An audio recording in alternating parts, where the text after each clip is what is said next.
Welcome. In this quick and easy tutorial, I'll be showing you how to delete your organization here in Zoho Books.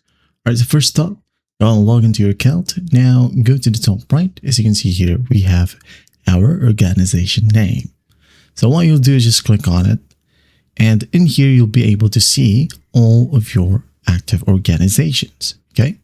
So what you'll do is just basically click on manage right here at the top right. Click on it.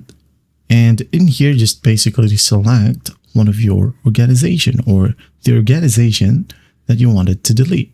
Now, if you want to delete all, you can go ahead and do that as well. Okay.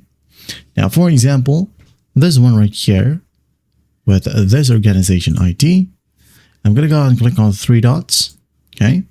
And in here, you can go ahead and leave or delete. Okay. So as the title suggests, we would delete this organization. So I'm going to go ahead and click on delete.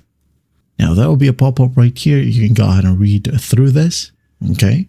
If not, you can go ahead and click on this checkbox that says I want to permanently delete this Zoho Books organization and its contents. Okay. So finally, just click on delete right here. And once done, it's gone. You can go ahead and do the same if you want to delete all. But that's it for now. That is how you delete your organization here in Zoho Books. I hope this video helps, and I'll see you in the next one.